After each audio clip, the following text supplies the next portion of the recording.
Hi, I'm Buck, your personal tour guide to the Federal Reserve. I'm here to introduce you to one of the most complex but effective institutions in the United States. But don't worry, I'll explain it all in plain English. Just beside me is a road map of where we're going. Together, we'll walk through the Federal Reserve System, literally. And along the way, I'll show you just what goes on around here and why it's important. By the end of this tour, you too will be able to explain the Federal Reserve in plain English. There is no other agency of government which can overrule actions that we take. There is no other agency of government which can overrule actions that we take. There is no other agency of government which can overrule actions that we take. That would effectively be a takeover of monetary policy by the Congress, a repudiation of the independence of the Federal Reserve, which would be highly destructive to the stability of the financial system, the dollar, and our national economic situation. The Federal Reserve does not own any gold at all. We have not owned gold since 1934.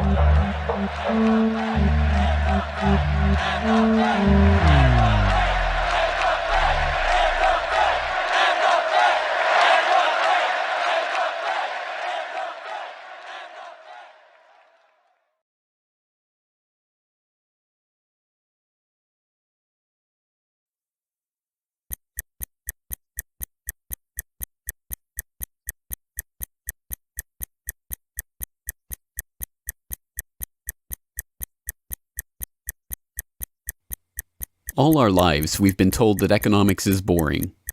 It's dull. It's not worth the time it takes to understand it. And all our lives, we've been lied to.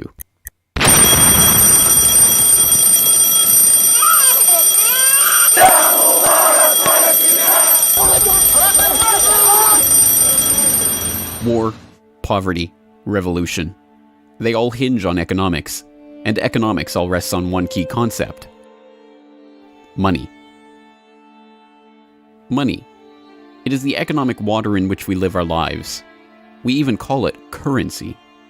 It flows around us, carries us in its wake, drowns those who are not careful. We use it every day, in nearly every transaction we conduct. We spend our lives working for it, worrying about it, saving it, spending it, pinching it. It defines our social status. It compromises our morals. People are willing to fight, die, and kill for it. But what is it? Where does it come from? How is it created? Who controls it? It is a remarkable fact that, given its central importance in our lives, not one person in 100 could answer such basic questions about money as these. So if you were planning a family, you'd want to know where babies come from. Yeah. And this is a lot about banking. So let me ask you, where does money come from? Where does the money come from? Where does any money? The government prints it. It's printed off. Where does money come from? How is new money created? By labor. People work and produce wealth, and the money is supposed to match that wealth. Where does money come from? Well, I have a pretty different outlook on money. It actually comes from, like, trees, right? But why is this? How could we be so ignorant about a topic of such importance? Where does money come from is a basic, childlike question. So why is our only response the childlike answer meant as a joke? It grows on trees. Such a profound state of ignorance could not come about naturally. From the time we are children, we are curious about the world and eager to learn about the way it works. And what could lead to a better understanding of the way the world works than a knowledge of money, its creation and destruction? Yet discussion of this topic is fastidiously avoided in our school years and ignored in our daily life. Our monetary ignorance is artificial, a smokescreen that has been erected on purpose and perpetrated with the help of complicated systems and insufferable economic jargon. But it doesn't take an economist to understand the importance of money. Deep down, we all know that the wars, the poverty, the violence we see around us hinges on this question of money. It seems like a 1,000-piece jigsaw puzzle just waiting to be solved. And it is. The puzzle pieces, taken together, create an image of the Federal Reserve, America's central bank and the heart of the country's banking system. Despite its central importance to the economy, relatively few have heard of it, and fewer still know what it is, despite the bank's attempts at self-description. Our economy runs on a complex system of exchange of goods and services, in which money plays a key part. Coin, currencies, savings, and checking accounts, the overall supply of money is managed by the Federal Reserve. Money is the medium through which economic exchanges take place, and money as a standard of value helps us to set prices for goods and services. The job of managing money, monetary policy, is to preserve the purchasing power of the dollar while ensuring that a sufficient amount of money is available to promote economic growth. The Federal Reserve also promotes the safety and soundness of the institutions where we do our banking. It ensures that the mechanisms by which we make payments, whether by cash, check, or electronic means, operate smoothly and efficiently. And in its fiscal role, acts as the banker for the United States government. Now, these duties comprise the major responsibilities of our central bank. But in order to really understand the Federal Reserve, we must first understand its origins and context. We must deconstruct the puzzle. The first piece of that puzzle lies here, in the White House. This is where the Federal Reserve Act, then known as the Currency Bill, was signed into law after passing the House and Senate in late December 1913. The New York Times of Christmas Eve 1913 described the festive scene. The Christmas spirit pervaded the gathering. While the ceremony was a little less impressive than that of the signing of the Tariff Act on October 3rd last in the same room, the spectators were much more enthusiastic and seized every occasion to applaud. There in the White House that fateful December evening, President Wilson signed away the last veneer of control over the American money supply to a cartel, a well-organized gang of crooks so successful, so cunning, so well hidden that even now, a century later, few know of its existence, let alone the details of its operations. But those details have been openly admitted for decades. Of course, just as we have been taught to find economics boring, we have been taught that this story is boring. This is the way the Federal Reserve itself tells it. The United States was facing severe financial problems. At the turn of the century, most banks were issuing their own currency, called banknotes.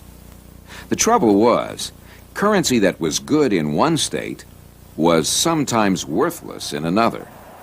People began to lose confidence in their money, since it was only as sound as the bank that issued it. Fearful that their bank might go out of business, they rushed to exchange their banknotes for gold or silver. By attempting to do so, they created the Panic of 1907. During the panic, people streamed to the banks and demanded their deposits. The banks could not meet the demand. They simply did not have enough gold and silver coin available. Many banks went under. People lost millions of dollars. Businesses suffered, unemployment rose, and the stability of our economic system was again threatened. Well, this couldn't go on. If the country was going to grow and prosper, some means would have to be found to achieve financial and economic stability. To prevent financial panics like the one in 1907, President Woodrow Wilson signed the Federal Reserve Act into law in 1913. But this is history as told by the victors, a revisionist vision in which the creation of a central bank to control the nation's money supply is merely a boring historical footnote, about as important as the invention of the zipper or an early 20th century hula hoop craze. The truth is that the story of the secret banking conclave that gave birth to that Federal Reserve Act is as exciting and dramatic as any Hollywood screenplay or detective novel yarn, and all the more remarkable for the fact that it is all true. We pick up the story, appropriately enough, under cover of darkness. It was the night of November 22nd, 1910, and a group of the richest and most powerful men in America were boarding a private rail car at an unassuming railroad station in Hoboken, New Jersey. The car, waiting with shades drawn to keep onlookers from seeing inside, belonged to Senator Nelson Aldrich, the father-in-law of billionaire heir to the Rockefeller dynasty, John D. Rockefeller Jr. A central figure on the influential Senate Finance Committee where he oversaw the nation's monetary policy, Aldrich was referred to in the press as the general manager of the nation. Joining him that evening was his private secretary Shelton, and a who's who of the nation's banking and financial elite. A. Piatt Andrew, the Assistant Treasury Secretary, Frank Vanderlip, President of the National City Bank of New York, Henry P. Davison, a senior partner of J.P. Morgan Company, Benjamin Strong Jr., an associate of J.P. Morgan and president of Bankers Trust Co., and Paul Warburg, heir of the Warburg banking family and son-in-law of Solomon Loeb of the famed New York investment firm Kuhn, Loeb & Company. The men had been told to arrive one by one after sunset to attract as little attention as possible. Indeed, secrecy was so important to their mission that the group did not use anything but their first names throughout the journey so as to keep their true identity secret even from their own servants and waitstaff. The movements of any one of them would have been reason enough to attract the attention of New York's voracious press, especially in an era where banking and monetary reform was seen as a key issue for the future of the nation. A meeting of all of them, now that would surely have been the story of the century. And it was. Their destination? The secluded Jekyll Island off the coast of Georgia, home to the prestigious Jekyll Island Club whose members included the Morgans, Rockefellers, Warburgs, and Rothschilds. Their purpose? Davison told intrepid local reporters who had caught wind of the meeting that they were going duck hunting. But in reality, they were going to draft a reform of the nation's banking industry in complete secrecy. G. Edward Griffin, the author of the best-selling The Creature from Jekyll Island and a longtime Federal Reserve researcher, explains. What happened is that the banks decided that since there was going to be legislation anyway to control their industry, that they wouldn't just sit back and wait and see what happened and cross their fingers that it would be okay. They decided that to do what so many cartels do today, they decided to take the lead. And they would be the ones calling for regulations and reform. They like the word reform. And the American people are suckers for the word reform. You just put that into any corrupt piece of legislation, call it reform, and people say, oh, I'm all for reform. And so they vote for it or accept it. So that's what they were doing. They decided we will reform our own industry. In other words, we will create a cartel, and we will give the cartel the power of government. We'll take our cartel agreement so that we can self-regulate to our advantage, and we'll call it the Federal Reserve Act. And then we'll take this cartel agreement to Washington and convince those idiots there to pass it into law. And that basically was the strategy. It was a brilliant strategy. Of course, we see it happening all the time, and certainly in our own day today, we see the same thing happening in other cartelized industry. Right now, we're watching it unfold in the field of healthcare, but at that time, it was banking, all right? And so the banking cartel wrote their own rules and regulations, called it the Federal Reserve Act, got it passed into law, and it was very much to their liking because they wrote it. And in essence, what they had created is a set of rules which made it possible for themselves to regulate their industry, but they went even beyond that. In fact, it's clear to me when I was reading their letters and their conversations at the time and the debates that they never dreamed that Congress would go along and also give them the right to issue the nation's money supply. I mean, not only were they now going to regulate their own industry, which is what they started out as wanting to do, but they got this incredible gift that they didn't dream would be given to them, although they were negotiating for it. And that was Congress gave them the authority to issue the nation's money. And Congress gave away the sovereign right to issue the nation's money to the private banks. And so all of this was in the Federal Reserve Act, and the American people were joyous because they were told and they were convinced that this was finally a means of controlling this big creature from Jekyll Island. Amazingly enough, they were successful, not just in conspiring to write the legislation that would eventually become the Federal Reserve Act, but in keeping that conspiracy a secret from the public for decades. It was first reported on in 1916 by Bertie Charles Forbes, the financial writer who would later go on to found Forbes magazine. But it was never fully admitted until a quarter century later, when Frank Vanderlip wrote a casual admission of the meeting in the February 9, 1935 edition of the Saturday Evening Post. I was as secretive, indeed as furtive, as any conspirator. I do not feel it is any exaggeration to speak of our secret expedition to Jekyll Island as the occasion of the actual conception of what eventually became the Federal Reserve System. Over the course of their 9 days of deliberation at the Jekyll Island Club, they devised a plan so overarching, so ambitious, that even they could scarcely imagine that it would ever be passed by Congress. As Vanderlip put it, discovery of our plan, we knew, simply must not happen, or else all our time and effort would be wasted. If it were to be exposed publicly that our particular group had got together and written a banking bill, that bill would have no chance whatever of passage by Congress. So what precisely did this conclave of conspirators devise at their Jekyll Island meeting? A plan for a central banking system to be owned by the banks themselves, a system which would organize the nation's banks into a private cartel that would have sole control over the money supply itself. At the end of their 9-day meeting, the bankers and financiers went back to their respective offices, content in what they had accomplished. The details of the plan changed between its 1910 drafting and the eventual passage of the Federal Reserve Act, but the essential ideas were there. But ultimately, this scene on Jekyll Island, too, is just one piece of a larger puzzle. And like any other puzzle piece, it has to be seen in its wider context for the bigger picture to become visible. To understand the other pieces of the puzzle and their importance in the creation of the Federal Reserve, we have to travel backward in time. The story begins in late 17th century Europe. The 9 Years' War is raging across the continent as Louis XIV of France finds himself pitted against much of the rest of the continent over his territorial and dynastic claims. King William III of England, devastated by a stunning naval defeat, commits his court to rebuilding the English navy. There's only one problem: money. The government's coffers have been exhausted by the waging of the war, and William's credit is drying up. A Scottish banker, William Patterson, has a banker's solution. A proposal to form a company to lend £1 million to the government at 6% plus £5,000 management fee, with the right of note issue.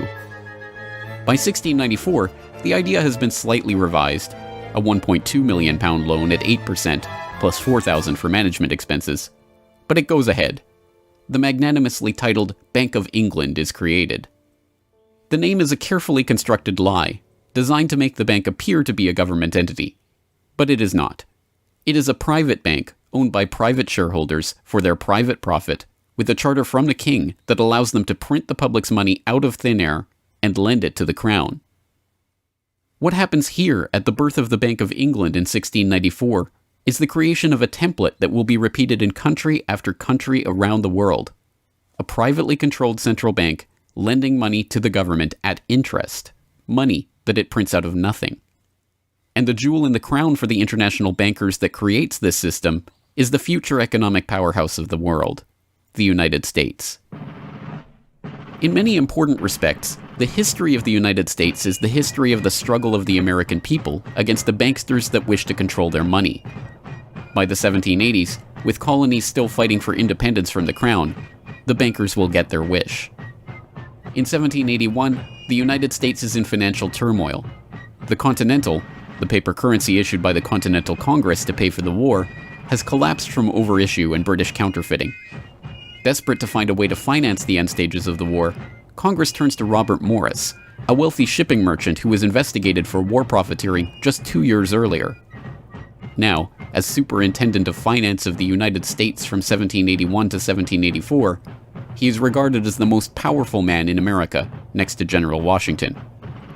In his capacity as Superintendent of Finance, Morris argues for the creation of a privately owned central bank deliberately modeled on the Bank of England that the colonies were supposedly fighting against. Congress, backed into a corner by war obligations and forced to do business with the bankers just like King William in the 1690s, acquiesces and charters the Bank of North America as the nation's first central bank. And exactly as the Bank of England came into existence loaning the British Crown £1.2 million, the BNA started business by loaning $1.2 million to Congress. By the end of the war, Morris has fallen out of political favor and the Bank of North America's currency has failed to win over a skeptical public. the BNA is downgraded from a national central bank to a private commercial bank chartered by the state of Pennsylvania. But the bankers have not given up yet. Before the ink is even dry on the Constitution, a group led by Alexander Hamilton is already working on the next privately owned central bank for the newly formed United States of America.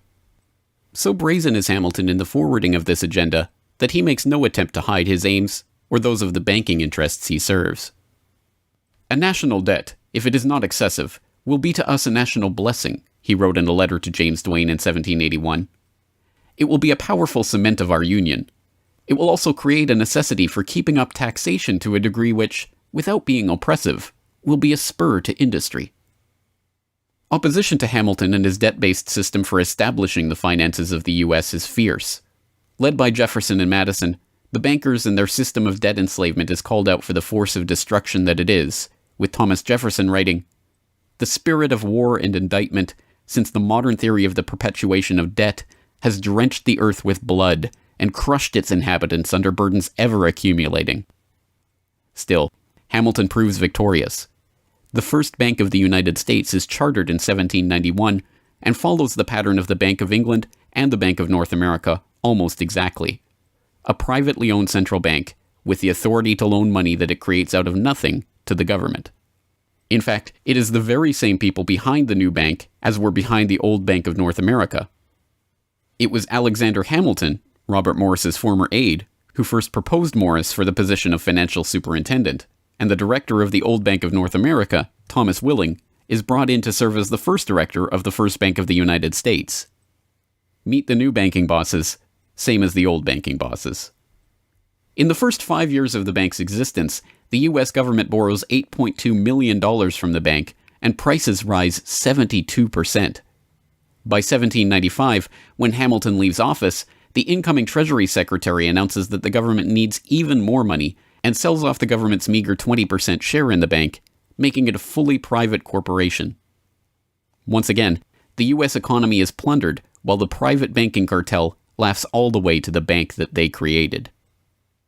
By the time the bank's charter comes due for renewal in 1811, the tide has changed for the money interests behind the bank. Hamilton is dead, shot to death in a duel with Aaron Burr. The bank-supporting Federalist Party is out of power. The public are wary of foreign ownership of the central bank, and what's more, don't see the point of a central bank in time of peace. Accordingly, the charter renewal is voted down in the Senate, and the bank is closed in 1811. Less than a year later, the U.S. is once again at war with England. After 2 years of bitter struggle, the public debt of the U.S. has nearly tripled from $45.2 million to $119.2 million. With trade at a standstill, prices soaring, inflation rising, and debt mounting, President Madison signs the charter for the creation of another central bank, the Second Bank of the United States, in 1816. Just like the two central banks before it, it is majority privately owned and is granted the power to loan money that it creates out of thin air to the government. The 20-year bank charter is due to expire in 1836, but still in his first term, President Andrew Jackson has already vowed to let it die prior to renewal. Believing that Jackson won't risk his chance for re-election in 1832 on the issue, the bankers forward a bill to renew the bank's charter in July of that year, 4 years ahead of schedule. Remarkably, Jackson vetoes the renewal charter and stakes his re-election on the people's support of his move. In his veto message, Jackson writes in no uncertain terms about his opposition to the bank. Whatever interest or influence, whether public or private, has given birth to this act, it cannot be found either in the wishes or necessities of the executive department, by which present action is deemed premature, and the powers conferred upon its agent not only unnecessary, but dangerous to the government and country. It is to be regretted that the rich and powerful too often bend the acts of government to their selfish purposes. If we cannot at once, in justice to interests vested under improvident legislation, make our government what it ought to be, we can at least take a stand against all new grants of monopolies and exclusive privileges, against any prostitution of our government to the advancement of the few at the expense of the many, and in favor of compromise and gradual reform in our code of laws and system of political economy. The people side with Jackson, and he's re-elected on the back of his slogan, "Jackson and no bank." The president makes good on his pledge. In 1833, he announces that the government will stop using the bank and will pay off its debt. The bankers retaliate in 1834 by staging a financial crisis and attempting to pin the blame on Jackson, but it's no use. On January 8, 1835, President Jackson succeeds in paying off the debt, and for the first and only time in its history, the United States is free from the debt chain of the bankers. In 1836, the Second Bank of the United States charter expires, and the bank loses its status as America's central bank. It is 77 years before the bankers can regain the jewel in their crown, but it is not for lack of trying. Immediately upon the death of the bank, the banking oligarchs in England react by contracting trade, removing capital from the US, demanding payment in hard currency for all exports, and tightening credit. This results in a financial crisis known as the Panic of 1837, and once again Jackson's campaign to kill the bank is blamed for the crisis. Throughout the late 19th century, the United States is rocked by banking panics brought about by wild banking speculation and sharp contractions in credit. By the dawn of the 20th century, the bulk of the money in the American economy has been centralized in the hands of a small clique of industrial magnates, each with a near monopoly on a sector of the economy. There are the Astors in real estate, the Carnegies and the Schwabs in steel, the Harrimans, Stanfords, and Vanderbilts in railroads, the Millens and the Rockefellers in oil. As all of these families start to consolidate their fortunes, they gravitate naturally to the banking sector. And in this capacity, they form a network of financial interests and institutions that centered largely around one man, banking scion and increasingly America's informal central banker in the absence of a central bank, John Pierpont Morgan. John Pierpont Morgan, or Pierpont as he prefers to be called, is born in Hartford, Connecticut in 1837 to Junius Spencer Morgan, a successful banker and financier. Morgan rides his father's coattails into the banking business, and by 1871 is partnered in his own firm, the firm that was eventually to become J.P. Morgan and Company. It is Morgan who finances Cornelius Vanderbilt's New York Central Railroad.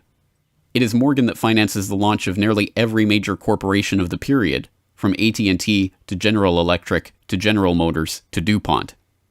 It is Morgan who buys out Carnegie and creates the United States Steel Corporation, America's first billion-dollar company. It is Morgan who brokers a deal with President Grover Cleveland to save the nation's gold reserves by selling $62 million worth of gold to the Treasury in return for government bonds. And it is Morgan who, in 1907, sets in motion the crisis that leads to the creation of the Federal Reserve. That year, Morgan begins spreading rumors about the precarious finances of the Knickerbocker Trust Company, a Morgan competitor and one of the largest financial institutions in the United States at the time. The resulting crisis, dubbed the Panic of 1907, shakes the U.S. financial system to its core. Morgan puts himself forward as a hero, boldly offering to help underwrite some of the faltering banks and brokerage houses to keep them from going under. After a bout of hand-wringing over the nation's finances, a congressional committee is assembled to investigate the Money Trust, the bankers and financiers who brought the nation so close to financial ruin and that wield such power over the nation's finances. The public follows the issue closely, and in the end a handful of bankers are identified as key players in the Money Trust's operations, including Paul Warburg, Benjamin Strong Jr., and J.P. Morgan. Andrew Gavin Marshall, editor of the People's Book Project, explains. At the beginning of the 20th century, there was an investigation following the greatest of these financial panics, which was in 1907. And this investigation was on what was called the Money Trust, which found that three banking interests, J.P. Morgan, National City Bank, and the Citibank of New York, I believe it was, basically controlled the entire financial system. So three banks. And the public hatred towards these institutions was unprecedented. There was an overwhelming consensus in the country for establishing a central bank, but there were many different interests in pushing this, and everyone had sort of their own specific purpose behind advocating for a central bank. So to represent the most people, you had farmer interests, populists, progressives, who were advocating a central bank because they couldn't take the recurring panics, but they wanted government control of a central bank. They wanted it to be exclusively under the public control because they despised and feared the New York banks as wielding too much influence. So for them, a central bank would be a way to curb the power of these private financial interests. On the other hand, those same financial interests were advocating for a central bank to serve as a source of stability for their control of the system, also to act as a lender of last resort to them, and so that they would never have to face collapse, but also in order to exert more control through a central bank.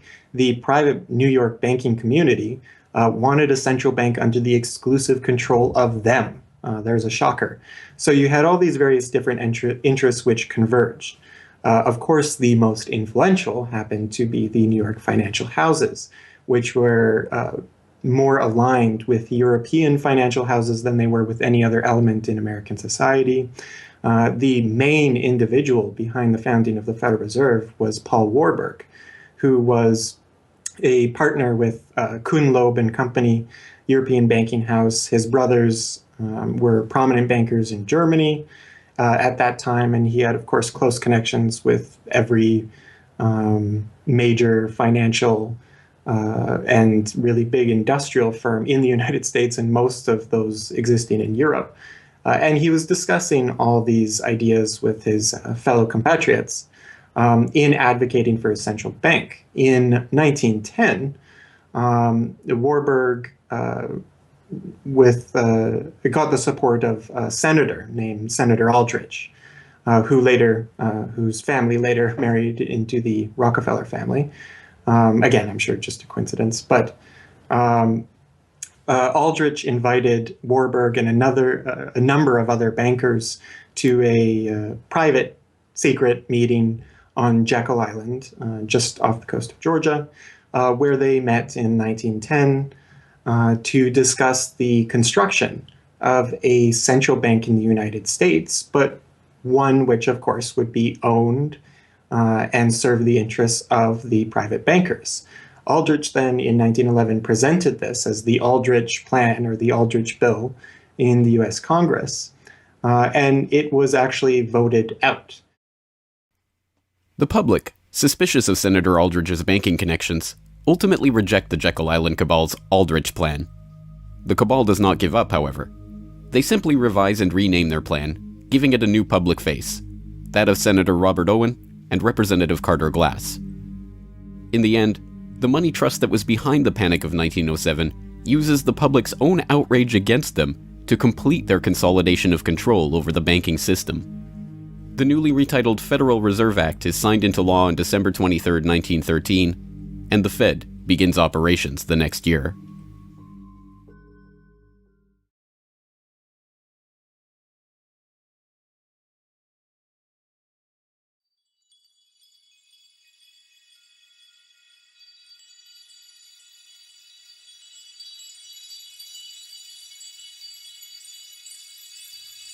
So how does the Federal Reserve System work? What does it do? Who owns and controls it? These are the basic questions that would get to the heart of the fundamental question, what is money? And that is why the answer to these questions have been shrouded in impenetrable economic jargon. Even the Federal Reserve's own educational propaganda, which has an unusual tendency towards cutesy animation and talking down to its audience, has a difficult time summarizing the Fed's mission and responsibilities. According to the Fed, to achieve these goals, the Fed, then and now, combines centralized national authority through the Board of Governors, remember that on the map, with a healthy dose of regional independence through the reserve banks. A third entity, the Federal Open Market Committee, brings together the expertise of the first two in setting the nation's monetary policy. Precisely what imaginary gaggle of schoolchildren is this economic gibberish aimed at? The simple truth, hidden behind the sleight of hand of economic jargon and magisterial titles, is that a banking cartel has monopolized the most important item in our entire economy: money itself. We are taught to think of money as the pieces of paper printed in government printing presses or coins minted by government mints. While this is partially true, in this day and age, the actual notes and coins circulating in the economy represent only a tiny fraction of the money in existence. Over 90% of the money supply is in fact created by private banks as loans that are payable back to the banks at interest. Although this simple fact is obscured by the wizards of Wall Street and gods of money who want to make the money creation process into some special art of alchemy carefully overseen by the government, the truth is not hidden from the public. In December 1977, the Federal Reserve Bank of New York published another of its dumbed-down cartoon-ridden information pamphlets for the general public, attempting to explain the functions of the Federal Reserve System. There in black and white, they carefully explain the money creation process. Commercial banks create checkbook money whenever they grant a loan, simply by adding new deposit dollars to accounts on their books in exchange for a borrower's IOU. Banks create money by monetizing the private debts of businesses and individuals. That is, they create amounts of money against the value of those IOUs. There it is, in plain English. The vast majority of money in the economy, the checkbook money in our accounts at the bank and that we use in our electronic transfers and digital payments, is created not by a government printing press, but by the bank itself. It is created out of thin air as debt, owed back to the bank that created it at interest. This means that bank loans are not money taken from other bank depositors, but new money simply conjured into existence and placed into your account. And the bank is able to create much more money than it has cash to back up those deposits. The Fed claims to be the entity overseeing and backing up the banking industry. It was established, according to its own propaganda, to stabilize the system and prevent bank runs like the Panic of 1907 from happening again. Throughout much of the 1800s, almost any organization that wanted could print its own money. As a result, many states, banks, and even one New York druggist did just that. In fact, at one time, there were over 30,000 different varieties of currency in circulation. Imagine the confusion. Not only were there multitudes of currencies, some were redeemable in gold and silver, others were backed by bonds issued by regional governments.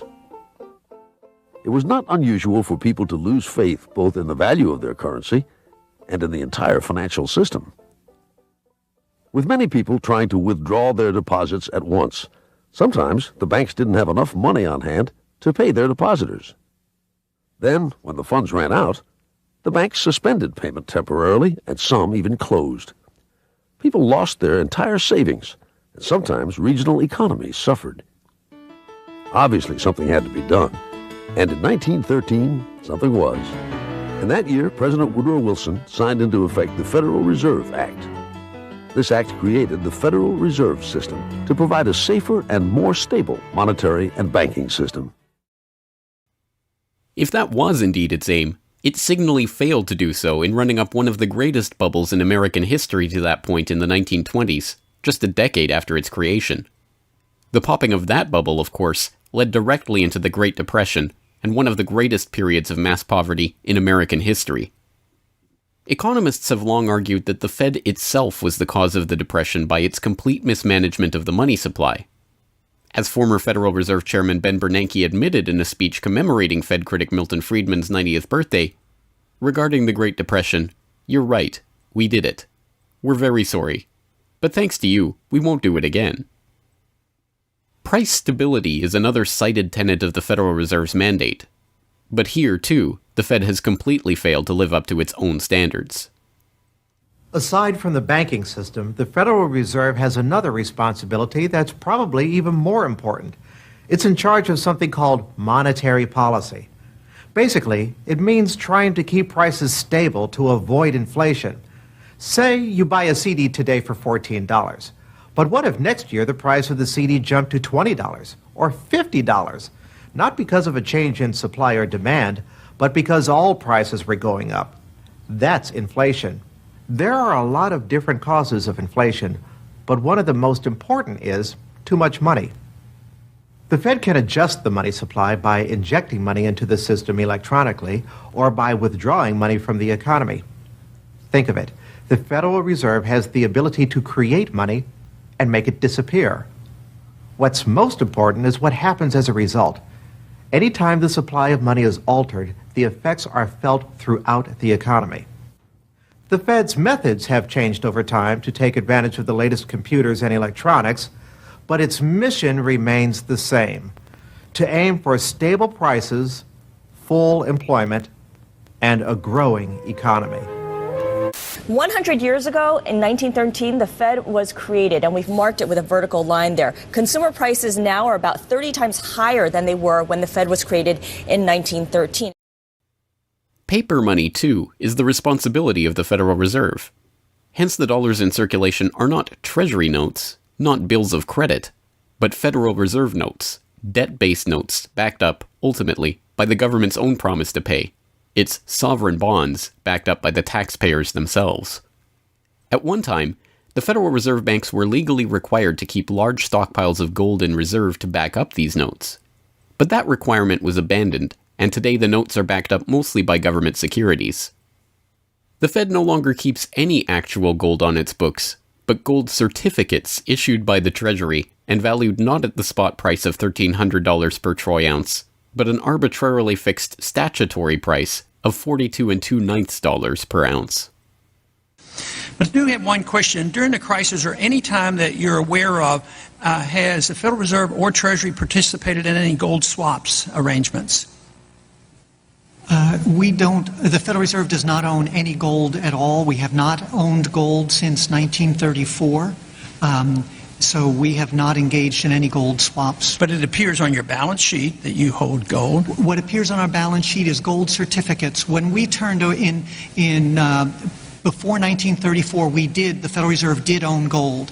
We turned that over by law to the Treasury and received in return for that gold certificate. If the Treasury entered into, because under the Exchange Stabilization Fund, I would assume they probably have the legal authority to do it. They wouldn't be able to do it then because you have the securities for essentially all the gold? No, we have no interest in the gold that is owned by the Treasury. We have simply an accounting document that is called gold certificates that represents the value at a statutory rate and still that we gave to the Treasury in 1930. And still measured at $42 an ounce, which makes no sense whatsoever. Clearly, there is a discrepancy between what we are led to believe is motivating the Fed and what it actually does. To understand what the Fed is actually intended to do, it's first important to understand that the Federal Reserve is not a bank per se, but a system. This system codifies, institutionalizes, oversees, and undergirds a form of banking called fractional reserve banking, in which banks are allowed to lend out more money than they actually have in their vaults. Well, the whole process starts, the process of decay and corruption starts with something called fractional reserve banking. That's the technical name for it. And what that really means is that as the banking institution developed over several centuries, starting, of course, in Europe, it developed the practice of legalizing a certain dishonest accounting procedure. In other words, in the very, very beginning, if you want to go all the way back, people would bring their gold or silver to the banks for safekeeping. And they say, give us a paper receipt. And we don't want to guard our silver and our gold because, people could come in the middle of the night and they could kill us or tie us up and threaten us, and they'll get our gold and silver, so we can't really guard it. We'll take it to the bank and have them guard it, and we just want a paper receipt so that we can take the receipt back and get our gold anytime we want. And so in the beginning, money was receipt money. They could then, instead of changing or exchanging the gold coins, they could exchange the receipts, and people would accept the receipts just as well as the gold, knowing they could get the gold.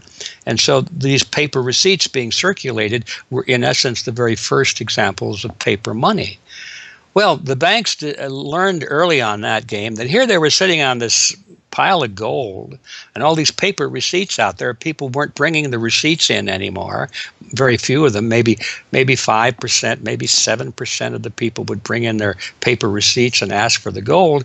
So they said, why don't we just sort of give more receipts out than we have gold? They'll never know because we only are asked at the best 7% of it, so we can create more receipts for gold than we have, and we can collect interest on that because we'll loan that into the economy and we'll charge interest on this money that we don't really have. And it's a pretty good gimmick, don't you think? And they, well, yeah, of course. And so that's how fractional reserve banking started. And now it's institutionalized, and they teach it in school. No one ever questions the integrity of it or the ethics of it. They say, well, that's the way banking works. And isn't it wonderful that we now have this flexible currency and we have prosperity and all of this sort of thing? So it all starts with this concept of fractional reserve banking. The trouble is with that is it works most of the time, but every once in a while, there are a few ripples that come along that are a little bit bigger than the other ripples, and maybe one of them is a wave, and more than 7% will come in and ask for their gold. Maybe 20% will come in, or 30%. And well, now the banks are embarrassed because the fraud is exposed. They say, well, we don't have your gold. What do you mean you don't have my gold? I gave it to you and put it on deposit, and you said you'd safeguard it. Well, we don't have it. We loaned it out. So then the word gets out, and everybody and their uncle comes and lines up for their gold. And of course, they don't have it, and the banks are closed. They have bank holidays, and the banks are embarrassed. They go out of business. People lose their savings, and you have these terrible banking crashes that were ricocheting all around the world prior to this time. And that's what caused the concern. One of the things that caused the concern of the American people, they didn't want that anymore. They wanted to put a stop to that. And that was the whole purpose, supposedly, of the Federal Reserve System, is to put a stop to that. But since the people who designed the plan to put a stop to it were the very ones who were doing it in the first place, you can not be surprised that their solution was not a very good one insofar as the American people were concerned. Their solution was to expand it. Not to control it, but to expand it. See, prior to that time, this little game of fractional reserve banking was localized at the state level. Each state was doing its own little fractional reserve banking system. Each state, in essence, had its own Federal Reserve. Central banks were authorized by state law to do this sort of thing, and that was causing all this problem. And so the Federal Reserve came along and said, well, no, we're not going to do this at the state level anymore because look at all the problem it's causing. We're going to consolidate it all together, and we're going to do it at the national level. The key to this system, of course, is who controls this incredible power to regulate the economy by setting reserve requirements and targeting interest rates. The answer to this question, too, has been deliberately obscured. The Federal Reserve System is a deliberately confusing mishmash of public and private interests, reserve banks, boards and committees, centralized in Washington and spread out across the United States. So you have the Federal Reserve Board in Washington, appointed by the president. That's the only part of this system that is directly dependent upon the government for input. That's the federal part, that the government, the president specifically, gets to choose a few select governors. The 12 regional banks, the most influential of which is the Federal Reserve Bank of New York, essentially based in Wall Street to represent Wall Street, is representative of the major Wall Street banks who own shares in the private, not federal, but private Federal Reserve Bank of New York. All the other regional banks are also private banks. They vary according to how much influence they wield, but the Kansas City Fed is influential, the St. Louis Fed, the Dallas Fed. But the New York Fed is really the center of this system. And precisely because it represents the Wall Street banks who appoint the leadership of the New York Fed. So the New York Fed has a lot of public power, but no public accountability. It has no oversight. It does not answer to Congress the way that the chairman of the Federal Reserve Board of Governors does. And even then, the chairman of the Federal Reserve Board, who is appointed by the president, does not answer to the president. He does not answer to Congress. He goes to Congress to testify, but the policy that they set is independent. So they have no input from the government. The government can't tell them what to do, legally speaking. And of course, they don't. Do you think it would cause problems for the Fed or for the economy if that legislation was to pass? My concern about the legislation is that if the GAO is auditing not only the operational aspects of our programs and the details of the programs, but is making judgments about our policy decisions that would effectively be a takeover of monetary policy by the Congress, a repudiation of the independence of the Federal Reserve, which would be highly destructive to the stability of the financial system, the dollar, and our national economic situation. The Federal Open Market Committee is responsible for setting interest rates. Now, this committee, which is enormously powerful, has as its membership the governor and vice chair of the Federal Reserve Board. But the Federal Open Market Committee, most of the membership is the presidents of the regional Federal Reserve banks representing private interests. So they have significant input into setting the interest rates. Interest rates are not set by a public body, they're set by private financial and corporate interests. And that's whose interests they serve, of course. The reason that the Federal Reserve goes to such great lengths to make its organizational structure as confusing as possible is to cover up the massive conflicts of interest that are at the heart of the system. The fact is that the Federal Reserve System is comprised of a board of governors, 12 regional banks, and an open market committee. The privately owned member banks of each Federal Reserve Bank vote on the majority of the Reserve Bank's directors, and the directors vote on members to serve on the Federal Open Market Committee, which determines monetary policy. What's more, Wall Street is given a prime seat at the table, with tradition holding that the president of the powerful New York Federal Reserve Bank be given the vice chairmanship of the FOMC and be made a permanent committee member. In effect, the private banks are the key determinants in the composition of the FOMC, which regulates the entire economy. According to the Fed, its monetary policy decisions do not have to be approved by the president or anyone else in the executive or legislative branches of government, it does not receive funding appropriated by the Congress, and the terms of the members of the Board of Governors span multiple presidential and congressional terms. Or, in the words of Alan Greenspan, what is the proper relationship, what should be the proper relationship between a chairman of the Fed and a president of the United States? Well, first of all, the Federal Reserve is an independent agency, and that means basically that there is no other agency of government which can overrule actions that we take. The Fed goes on in its self-mythologization to state that it is not a private, profit-making institution. This characterization is dishonest at best, and an outright lie at worst. The regional banks are themselves private corporations, as noted in a 1928 Supreme Court ruling. Instrumentalities like the national banks or the Federal Reserve Banks, in which there are private interests, are not departments of the government. They are private corporations in which the government has an interest. This point is even admitted by the Federal Reserve's own senior counsel. Our regulations do specify overall terms for the lending, but the day-to-day operation of the banking activities are conducted by the Federal Reserve banks. They are banks, and indeed they do lend, and they do interact with they're their own depositors. agency then, essentially, They are not in that agencies. regard. Yes, they're not agencies, Your Honor. They're persons under FOIA. Each Federal Reserve Bank, the stock is owned by the member banks in the district, 100% privately held. They have private boards of directors. Majority of those boards are appointed by the independent banks, private banks in the district. They are not agencies. These private corporations issue shares that are held by the member banks that make up the system, making the banks the ultimate owners of the Federal Reserve Banks. Although the Fed's profits are returned to the Treasury each year, the member banks' shares of the Fed do earn them a 6% dividend.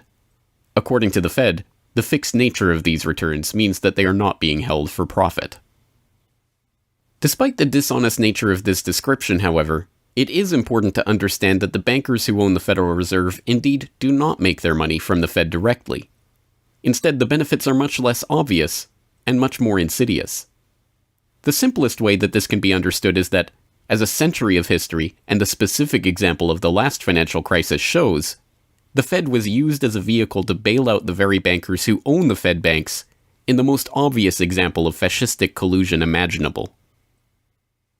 A handful of financial institutions have enriched themselves as a result of institutional speculation on a large scale, as well as manipulation of the market, And secondly, what they have done is that they have then gone to their governments and said, well, we are now in a very difficult situation and you need to give us money so that we can retain the stability of the financial system. And who actually lends the money or brokers the public debt? The same financial institutions which are the recipients of the bailout, okay? And so what you have is a circular process. It's a diabolical process. You're lending money, you're not lending money. You're handing money to the large financial institutions, and then this is leading up to a mounting public debt in the trillions, okay? And then you say to the financial institutions, we need to establish a new set of treasury bills and government bonds, etc., which of course are sold to the public, but they are always brokered through the financial institutions, which establish their viability and so on and so forth. And the financial institutions will probably buy part of this public debt. So that in effect what the government is doing is financing its own indebtedness through the bailouts. It hands money to the banks, but to hand the money to the banks, it becomes indebted to those same financial institutions, and then it says, well, we now have to emit large amounts of public debt. Please, can you help us? And then the banks will say, well, your books are not quite in order. And then the government will say, well, obviously they're not in order because we've just handed you $1.4 trillion of bailout money, and we're now in a very difficult situation, so we need to borrow money from the people who are, in fact, the recipients of the bailout. So this is really what we're dealing with. We're dealing with a circular process. The 2008 crisis and subsequent bailouts are merely the latest and most brazen examples of the fundamental conflicts of interest at the heart of America's privately owned central banking system. Beginning with the collapse of Lehman Brothers in September of that year, the Federal Reserve embarked on an unprecedented program of bailouts and special zero-interest lending facilities for the very banks that had caused the subprime meltdown in the first place. By the cartelization of the Federal Reserve structure, and thus not by accident, it was the very bank presidents who had overseen their banks' lending practices that ended up in the director positions of the Federal Reserve banks that voted on where to direct the trillions of dollars in bailout money. And unsurprisingly, they directed it toward their own banks. A stunning 2011 Government Accountability Office report examined $16 trillion of bailout facilities extended by the Fed in the wake of the crisis and exposed numerous examples of blatant conflicts of interest. Jeffrey Immelt, chief executive of General Electric, served as a director on the board of the Federal Reserve Bank of New York. At the same time, the Fed provided $16 billion in financing to General Electric. JP Morgan Chase chief executive Jamie Dimon, meanwhile, was also a member of the board of the New York Fed during the period that saw $391 billion in Fed emergency lending directed to his own bank. In all, Federal Reserve Board members were tied to $4 trillion in loans to their own banks. These funds were not simply used to keep these banks afloat, but actually to return these Fed-connected banks to a period of record profits in the same period that the average worker saw their real wages actually decrease and the economy on Main Street slow to a standstill. Ben Bernanke, at that time the chairman of the Federal Reserve Board of Governors, was confronted about these conflicts of interest by Senator Bernie Sanders upon the release of the GAO report in June 2012. Senator, you raised an important point, which is that this is not something the Federal Reserve created. This is in the statute. Congress in the Federal Reserve Act said this is the governance of the Federal Reserve, and more specifically that bankers would be on the board. And 6 out of 9. Sorry? 6 out of 9 in the regional banks are come from the banking industry. That's correct, and that is in the law. And right. I'll answer your question, though. The answer to your question is that Congress set this up. We have tried. I think we've made it into something useful and valuable. We do get information from it, but if Congress wants to change it, of course, we will work with you to find alternatives. Bernanke is completely right.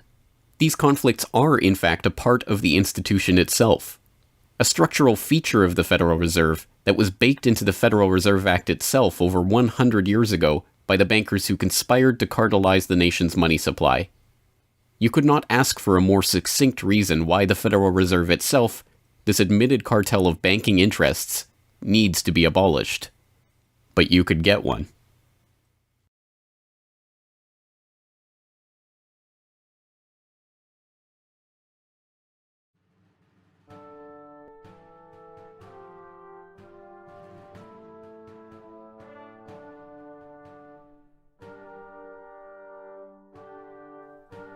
We now know that for centuries, the people of the United States have been at war with the international banking oligarchs. That war was lost, seemingly for good, in 1913 with the creation of the Federal Reserve. With the passage of the Federal Reserve Act, President Woodrow Wilson consigned the American population to a century in which the money supply itself has depended on the whims of the banking cabal. A century of booms and busts, bubbles and depressions, has led to a wholesale redistribution of wealth toward those at the very top of the system. At the bottom, the masses toil in relative poverty, single-income households becoming double-income households out of necessity, their quality of life being slowly eroded as the Federal Reserve notes that pass for dollars are themselves devalued. Worse yet, the fraud itself perpetuates Alexander Hamilton's persistent myth that a national debt is necessary at all. The US is now locked into a system whereby the government issues bonds to generate the funds for their operations, bonds that are backed up by the taxation of the public's own labor. The perpetrators of this fraud, meanwhile, remain in the shadows, largely ignored by a general public that could instantly recognize the latest Hollywood heartthrob or pop idol, but have no clue what the head of Goldman Sachs or the New York Fed does, let alone who they are. This cabal bear allegiance to no nationality, no philosophy or creed, no code of ethics. They are not even motivated by greed, but power. The power that the control of the money supply inevitably brings with it. After a person has all the money in the world that you could possibly use to buy anything you want, what's left to capture your imagination? And the answer, of course, is power. Power over people. Now, money is power over people, but there's another power over people as well, and that is the political power, the social power. And I think this has now become the dominant driving force of these people. They've already got the money. They've got it locked down. Now they're striving for this new world order, as their name for it. They want all of the world into one political unit, which they dominate, not only with money, but with military and psychological means and education and media and propaganda. They want total control over every human on the planet. And by golly, they're moving pretty rapidly in that direction. It did not take long for this lust for power to rear its head. In 1921, just 7 years after the Fed began operations, the same J.P. Morgan-connected banking elite that founded the Federal Reserve incorporated an organization called the Council on Foreign Relations with the goal of taking over the foreign policy apparatus of the United States, including the State Department. In this quest, it was remarkably successful. Although there are only about 4,000 members in the organization today, its membership has included 21 Secretaries of Defense, 18 Treasury Secretaries, 18 Secretaries of State, 16 CIA directors, and many other high-ranking government officials, military officers, business elite, and, of course, bankers. The first director of the CFR was John W. Davis, J.P. Morgan's personal lawyer and a millionaire in his own right. Together with its sister organizations in Britain and elsewhere around the world, these groups would work together toward what they called a New World Order of total financial and political control directed by the bankers themselves. As Carroll Quigley, noted Georgetown historian and mentor of Bill Clinton, wrote in his 1966 work, Tragedy and Hope, A History of the World in Our Time, the powers of financial capitalism had a far-reaching aim, nothing less than to create a world system of financial control in private hands, able to dominate the political system of each country and the economy of the world as a whole. This system was to be controlled in a feudalist fashion by the central banks of the world acting in concert, by secret agreements arrived at in frequent private meetings and conferences. The apex of the system was to be the Bank for International Settlements in Basel, Switzerland, a private bank owned and controlled by the world's central banks, which were themselves private corporations. This is why the bankers and their partners in government and business conspired to bring about the 2008 crisis. Not for the pursuit of money, but power. In the same way the bankers used the panic of 1907 to consolidate their control over the money supply, they hope to use the 2008 crisis and subsequent panics, which they themselves have created, to consolidate their political control. The International Summit for the Global Financial Crisis has been expanded from G7 to G20 because the leading 7 developed countries cannot solve the crisis alone. This expanded meeting raises the question whether a new global financial system will be created. So is this some sort of new world order, which Gordon Brown kind of alluded to? British Prime Minister Gordon Brown has described the quote-unquote guiding principles to be addressed at the summit. They are transparency, sound banking, responsibility, integrity, and get this, global governance, unquote. I think a new world order is emerging, and with it the foundations of a new and progressive era of international cooperation. The inevitable conclusion, one that flows necessarily from the true understanding of this situation, is that the Federal Reserve System needs to be consigned to the dustbin of history. After a century of enslavement, it is time for the American public to finally throw off the bankers' debt chains.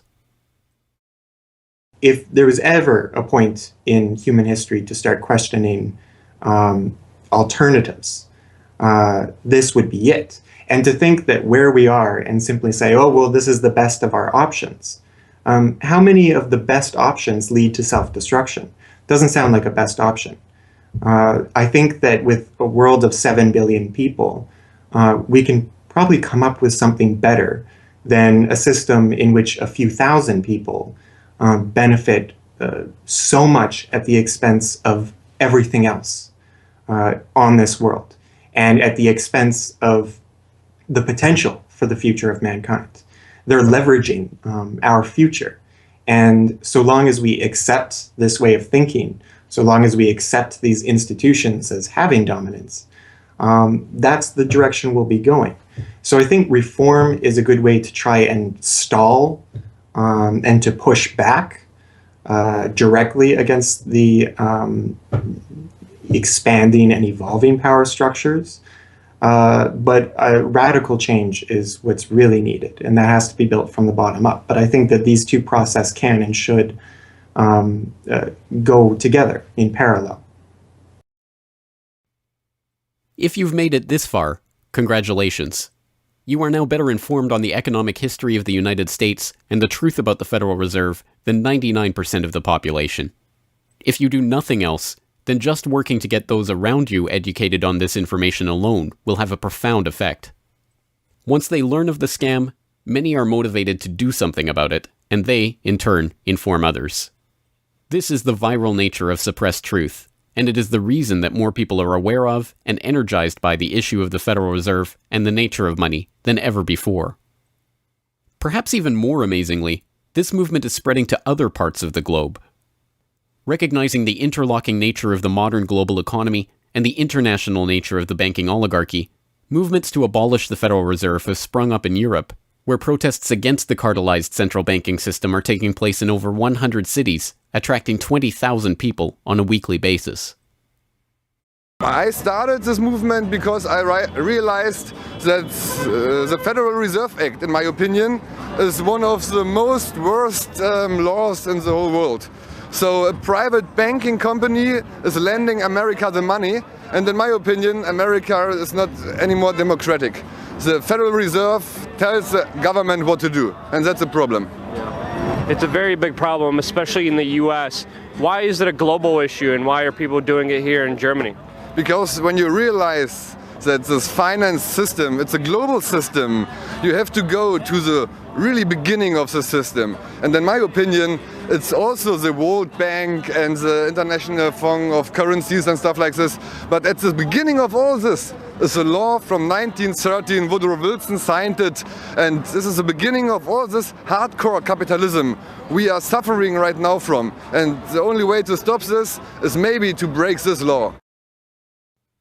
But what if the burgeoning movement to end the Fed is successful? What system do people propose as the answer? There have been several proposals along different lines by various researchers. Some argue for a return to America's colonial roots of debt-free money issued by state-run banks, pointing to the Bank of North Dakota as one already functioning, successful model of this approach. We've had two banking systems ever since the 1860s, with the state bank system and the federal bank system. And the federal bank system are the big Wall Street banks, particularly. They dominate the federal system. So they're taking over right now. I mean, in California, we don't even have any local banks where I am. They're now, we had two, and I had accounts in both of them, and they're now, one of them is Chase Bank, and the other is U.S. Bank. So they're both big Wall Street banks now. They've been taken over. So if you can keep, it's the local banks that have an interest in serving the local business. The big banks have no interest in making loans to local business. It's too risky. Why should they bother? They've got this virtually free money they can get from the Fed and from each other, and it's much more lucrative to them either to speculate in commodities or other things abroad, or what works very well for them is to buy long-term government bonds at 3%, because these have no capital requirement. The capital requirement for government bonds are zero.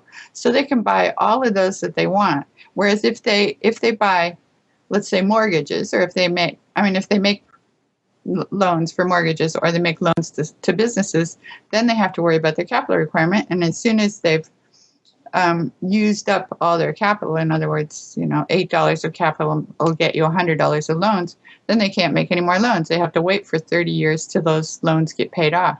So what they do, if they do buy mortgages, is sell them off to investors. And so that was the whole mortgage-backed securities scam that we've seen. They had no motivation to make sure that these borrowers were actually sound borrowers. They just wanted to make a sale, so they sold the stuff to the unwary investors who might be somebody in Iceland or Sweden or pension funds. Yeah, so that didn't work out so well. So a state bank with the partnering with the local banks can provide the capital, can help them with capital. In North Dakota, the state bank guarantees the loans of the local banks, allowing them to make much bigger loans than they could otherwise. And the state bank provides liquidity to the small banks. That's why the small banks, the local banks, aren't making loans to small business right now, because they don't know that they can get money from the other banks as needed.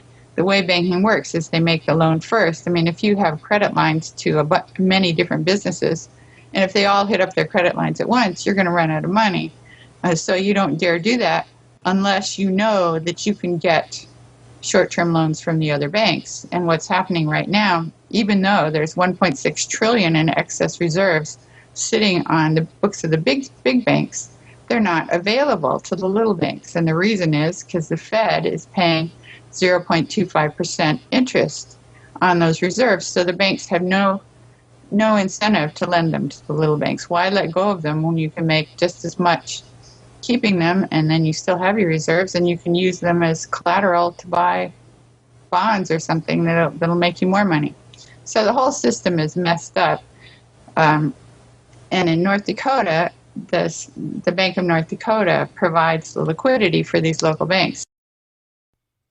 Others advocate a decentralized system of alternative and competing currencies that greatly reduce or even eliminate altogether the need for a central bank. Well, 22 years ago in Ithaca, New York, I noticed that a lot of people, friends particularly, had skills and time that were not being employed or respected by the prevailing economy. And while we had much desire to create things and trade them with each other, and many services we could provide to each other, we didn't have the money.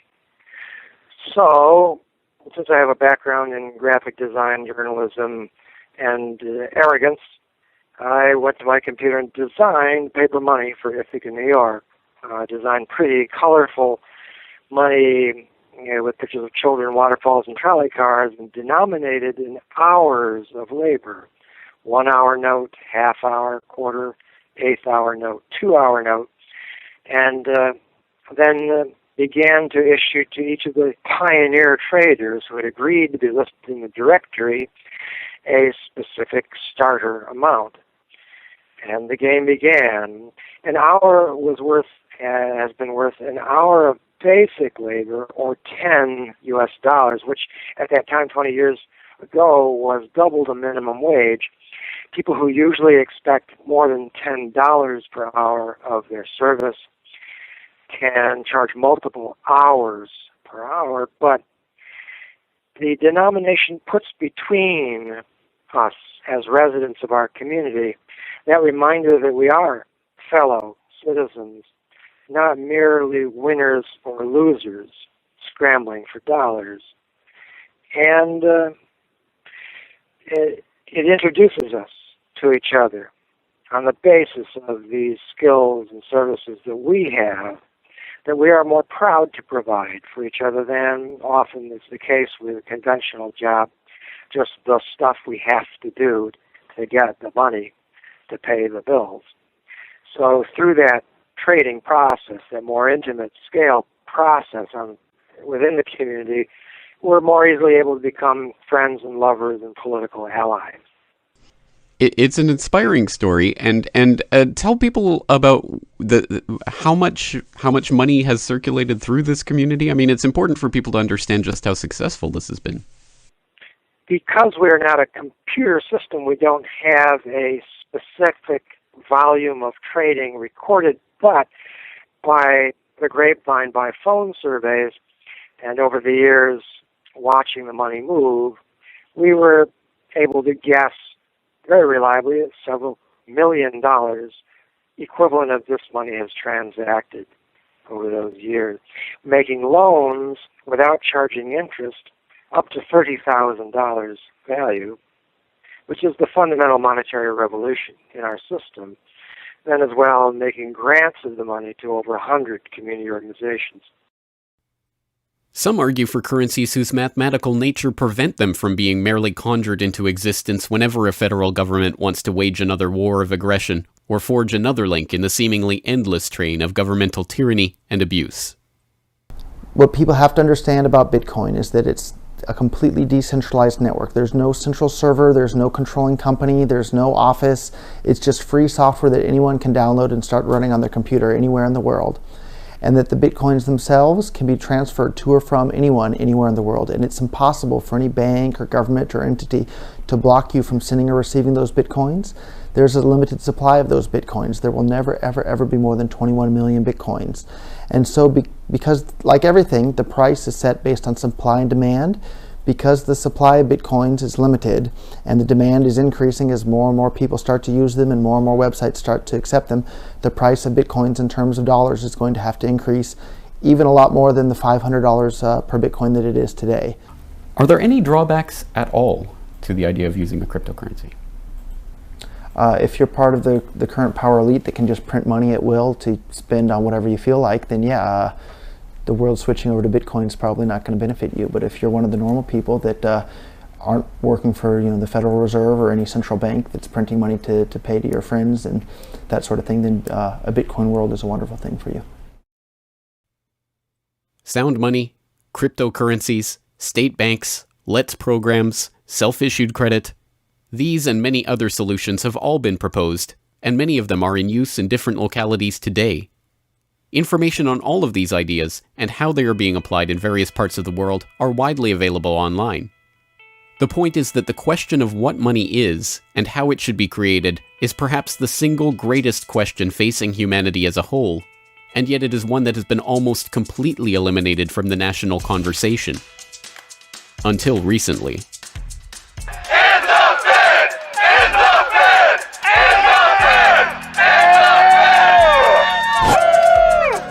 End the Fed!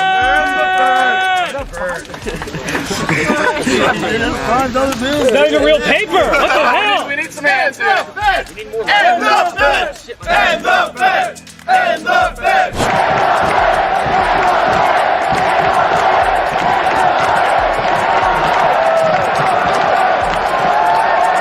I haven't even gotten to that part yet. We can do it again when I get to that part.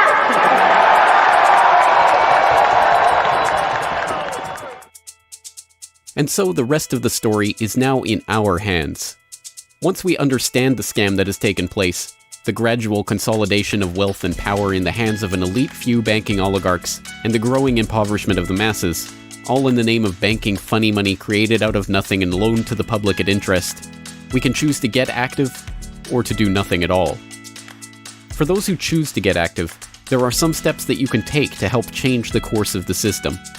First, follow the links and resources from the transcript of this documentary at corbettreport.com/Federal Reserve to familiarize yourself with the history, the connections, and the functions of the Federal Reserve System.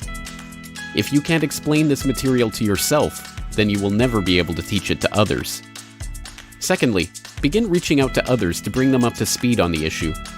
It can be as simple as broaching this conversation in the Monday morning water cooler talk, or passing out a copy of this documentary, or sending out links to this information to your email list. Insert this topic into your conversations. When people start talking about the national debt, or the state of the economy, or other political talking points, get them to question the roots of these issues, and why there is a national debt at all.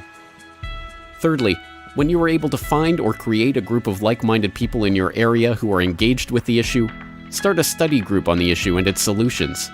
The study group can help source alternative or complementary currencies in the local area, or, if none exist already, the group can form the basis for a community of local businesses and customers who are willing to start experimenting with ways to wean themselves off of the Federal Reserve notes. Fourthly, use the resources at corbettreport.com, including the Federal Reserve information flyer, or hold DVD screenings, to attract interest in your group and draw others into studying the true nature of the monetary system. The work of building up an alternative to the current system can seem daunting, even at times overwhelming.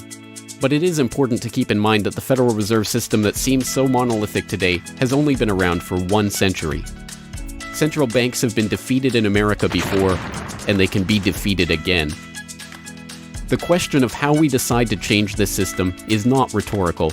It will either be answered by an informed, engaged, active population working together to create viable alternatives and to dismantle the current system, or it will be answered by the same banking oligarchy that has been controlling the money supply, and indeed the lifeblood of the country, for generations. Now, 1 century after the creation of the Federal Reserve System, we have a choice to make.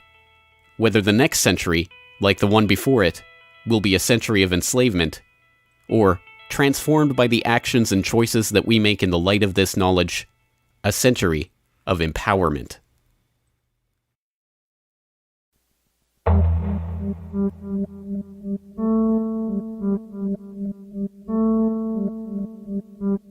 you.